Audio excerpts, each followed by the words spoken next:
saja berpartisipasi atau hadir dalam tanda kutip dalam KTT virtual G20 yang khusus membahas mengenai isu COVID-19. Jadi pertemuan dimulai pada pukul 7 malam dan baru saja berakhir.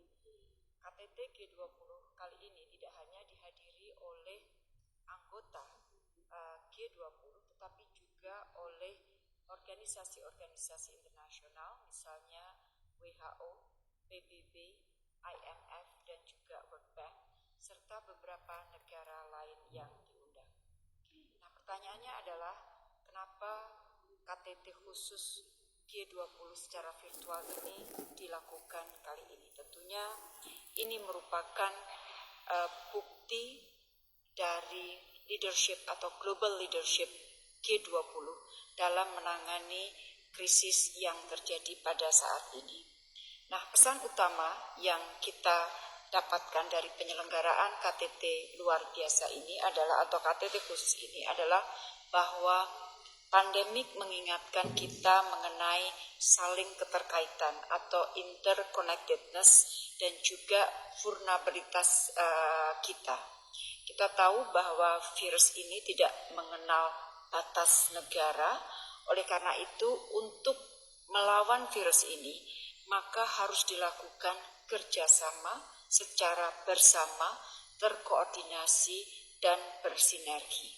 Oleh karena itu, sense of solidarity, kerjasama dan sinergi tampak muncul dari semua statement yang diberikan oleh para leaders. Dari statement-statement tadi, kita melihat komitmen tinggi atau determinasi yang tinggi dari para kepala negara, kepala perwakilan untuk melindungi hidup atau melindungi manusia, karena ini tentunya menyangkut isu kesehatan. Kemudian juga mengembalikan kepercayaan, menjaga stabilitas keuangan, menghidupkan kembali pertumbuhan. Ini nanti ranahnya ekonomi. Ibu Menteri Keuangan akan banyak menyampaikan mengenai masalah ekonomi, termasuk di dalam statement tadi bagaimana para kepala negara, kepala pemerintahan menyampaikan upaya untuk meminimalkan disrupsi terhadap perdagangan dan global supply chain. Beberapa kepala negara juga menyampaikan mengenai pentingnya kita memberikan perhatian kepada negara berkembang dan juga least developed countries, termasuk Sekjen PBB secara khusus menyampaikan mengenai hal itu, karena negara-negara berkembang dan least developed countries memiliki kapasitas yang berbeda, kapasitas yang tidak sama dengan negara-negara berkembang dalam menangani isu COVID-19 ini. Sekali lagi, koordinasi, sinergi, soliditas menjadi ruh dari pertemuan KTT khusus G20 mengenai COVID-19. Nah, tadi di dalam pernyataannya Bapak Presiden intinya kembali menekankan pentingnya kerjasama, soliditas, sinergi, dan Presiden menyampaikan pesan yang sangat kuat bahwa kita harus memenangkan dua peperangan sekaligus, yaitu satu melawan COVID-19 dan yang kedua adalah melawan pelemahan ekonomi dunia saat ini. Nah, itulah dua pesan besar yang disampaikan Presiden di dalam statement nasional tadi, dan dari pertemuan ini tadi akan dikeluarkan leaders statement yang intinya dibagi di dalam 4 hal. Satu adalah mengenai upaya untuk memerangi pandemik, yang kedua adalah bagaimana kita men-safeguard ekonomi global, yang ketiga adalah bagaimana kita mengadres disrupsi perdagangan, dan yang keempat adalah bagaimana kita memperkuat kemitraan global atau global cooperation. Jadi itulah ruh atau apa yang muncul yang disampaikan oleh para kepala negara dan juga apa yang disampaikan Presiden di dalam KTT khusus mengenai COVID-19 yang dilakukan oleh negara-negara G20. Untuk isu yang terkait dengan ekonomi, keuangan, saya persilakan Ibu Menteri Keuangan.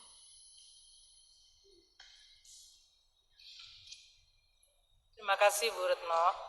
Teman-teman wartawan sekalian, seperti tadi telah disampaikan oleh Ibu Menlu, bahwa komitmen dari pertemuan extraordinary pimpinan G20 adalah untuk bersama-sama memerangi pandemi COVID-19. Itu yang pertama, dan nanti ada beberapa kesepakatan yang akan diturunkan dari situ. Yang kedua, bagaimana mencegah terjadinya dampak negatif terhadap global ekonomi dari pandemi COVID-19 ini. Ini juga ada beberapa, terutama nanti dikaitkan dengan komitmen pertemuan Menteri-Menteri Keuangan dan Gubernur Bank Sentral yang baru saja terjadi juga secara virtual 2 hari yang lalu. Dan yang ketiga adalah tadi untuk mengatasi global supply chains, terutama untuk barang-barang yang berhubungan dengan medical equipment dan medical tools yang sekarang ini menjadi sangat-sangat dibutuhkan. Dan yang keempat, membantu terutama memperkuat cooperation untuk membantu negara-negara yang paling miskin. Ada beberapa yang ingin disampaikan. Pertama, untuk masalah penanganan pandemik. Fokus dari para leaders adalah menyelamatkan manusia, nyawa manusia, karena ini adalah suatu tidak hanya masalah kesehatan tapi akan menjadi tragedi kemanusiaan. Sehingga saat ini adalah bagaimana seluruh negara di dunia betul-betul mencoba untuk mengurangi risiko penyebaran dan pencegahan penyebaran tersebut. Itu akan tentu berkonsekuensi kepada banyak hal, namun ini adalah fokus utama. Yang kedua, di dalam rangka untuk bersama-sama menemukan vaksin terhadap pandemi COVID ini, akan dilakukan kolaborasi dari WHO dengan Gavi, termasuk dengan seluruh negara. Kemarin di dalam pertemuan Menteri-Menteri Keuangan sudah ada indikatif untuk mengalokasikan 4 billion US dollar yang akan bersama-sama dimobilisasi dari seluruh negara di dunia, terutama dari G20, di dalam rangka untuk bisa mengakselerasi research dan menemukan antivirus atau vaksin pandemik COVID-19. Ini sedang dibahas bersama di dalam level Menteri-Menteri Keuangan anggota G20. Yang ketiga adalah bagaimana untuk bidang pandemik ini memperlancar dan meningkatkan suplai dari alat-alat kesehatan. Karena seperti yang terjadi di semua negara yang sekarang ini terjadi, apakah di Italia ataukah di Eropa secara keseluruhan, Inggris, Amerika, di Indonesia dan negara-negara lain, semuanya mengalami kekurangan alat-alat kesehatan, termasuk alat pelindung diri, kemudian test kit dan juga ventilator.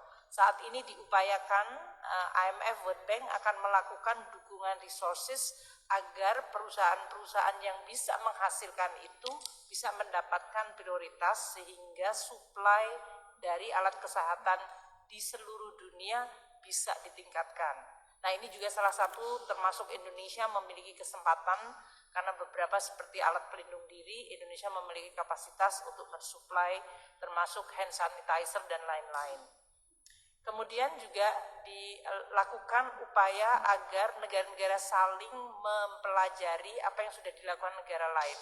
Sehingga negara-negara yang sekarang ini mulai terjangkit bisa melakukan penanganan terhadap penyebaran COVID-19 itu secara lebih efektif. Di bidang ekonomi yang tadi disampaikan oleh Ibu Menlu yaitu mengenai bagaimana fighting against global recession. Ini adalah yang disampaikan oleh Bapak Presiden di dalam statementnya juga. Maka dibutuhkan seluruh instrumen kebijakan secara sinkron dan bersama-sama, satu arah.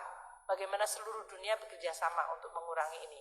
Dari kebijakan moneter termasuk kebijakan suku bunga dan relaksasi, termasuk support likuiditas. Dari sisi nilai tukar, karena sekarang ini terjadi, tadi IMF mengatakan banyak negara menghadapi masalah capital flight, maka banyak negara emerging dan low income country akan dihadapkan pada likuiditas foreign exchange, dan oleh karena itu sekarang sedang dilakukan upaya untuk meningkatkan kemampuan mendukung apa yang disebut direct swap line dari IMF kepada semua negara di dunia yang mengalami capital flight. Ini adalah unprecedented, artinya belum pernah terjadi, dan ini akan menjadi salah satu terobosan untuk mencegah negara-negara yang sebetulnya tadinya tidak mengalami masalah sekarang akan menghadapi risiko dari sisi foreign exchange maupun likuiditasnya.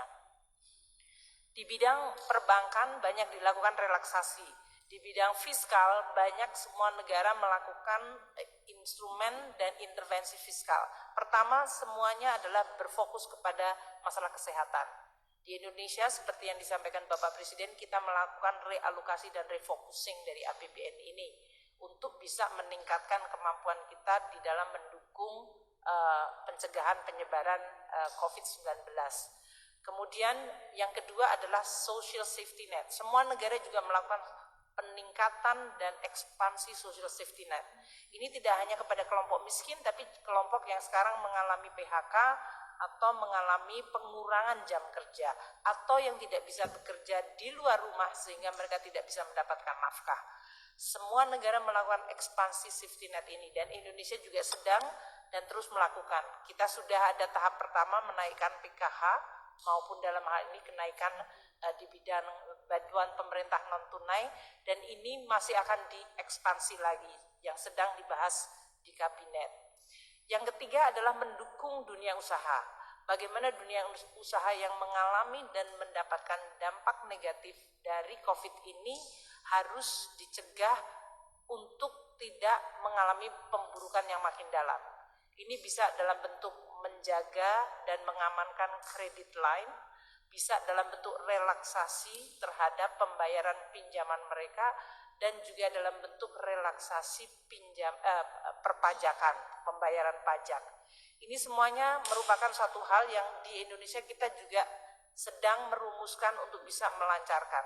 Kemarin Indonesia sudah melakukan relaksasi untuk bidang perpajakan, namun sektornya masih sangat spesifik. Dan juga dari relaksasi di bidang perbankan, dari sisi pengembalian pinjaman, kita akan terus mematangkan bersama Bank Indonesia, OJK, dan LPS untuk bisa mendukung secara lebih efektif dan kuat untuk sektor dunia usaha ini. Jadi, di dalam bagian yang kedua yang disampaikan oleh para leaders, bagaimana seluruh dunia menggunakan instrumen untuk melawan kemungkinan terjadinya atau sudah terjadinya resesi ekonomi, namun bagaimana kita bisa segera bangkit kembali atau mengurangi kedalaman dari resesi itu sendiri. Ini yang sekarang sedang dirumuskan oleh seluruh policy maker di masing-masing negara, kemudian kita akan bekerja sama. Yang ketiga adalah mengenai masalah trade atau perdagangan, karena dalam situasi sekarang ini semua kompetisi di dalam menangani COVID-19, maka bagaimana kita mampu untuk tetap menjaga tadi supply side, karena disruption seperti yang Bapak Presiden sampaikan di dalam statement tadi, disrupsi dari sisi supply dan perdagangan akan makin mempersulit penanganan di bidang kesehatan. Oleh karena itu langkah-langkah untuk meningkatkan kemampuan supply sisi alat-alat kesehatan yang sangat dibutuhkan sekarang menjadi sesuatu yang sangat penting. Di Indonesia kita juga akan melakukan langkah-langkah untuk mendukung perusahaan-perusahaan yang melakukan produksi alat-alat kesehatan tersebut. Kita akan mengidentifikasi perusahaannya, kita akan melihat kebutuhan mereka untuk bahan baku dan kebutuhan mereka untuk bisa meningkatkan kapasitas produksinya. Terakhir tadi disampaikan oleh Raja Saudi adalah bagaimana untuk kemudian cooperation atau kerjasama antar G20 harus ditingkatkan, terutama untuk membantu negara-negara yang memiliki income rendah karena kapasitas mereka sangat terbatas. Maka tadi disebutkan IMF World Bank akan melakukan dan mengidentifikasi untuk negara-negara low income country yang memiliki highly indebted, kemungkinan akan dilakukan suatu mekanisme melakukan restructuring atau debt restructuring kepada negara-negara yang termasuk dalam kelompok highly indebted low income country. Inilah yang sedang dilakukan di dalam upaya G20. Kita tentu di Indonesia kita terus melakukan penyempurnaan seluruh respons kebijakan. Dan tentu dalam hal ini, walaupun Bapak Presiden sedang dalam suasana duka, kita semua betul-betul bangga dan terharu melihat beliau memiliki komitmen yang luar biasa untuk tetap bisa berpartisipasi dalam G20 dan memimpin Indonesia bersama pemimpin-pemimpin dunia di dalam melawan penyebaran COVID-19. Terima kasih.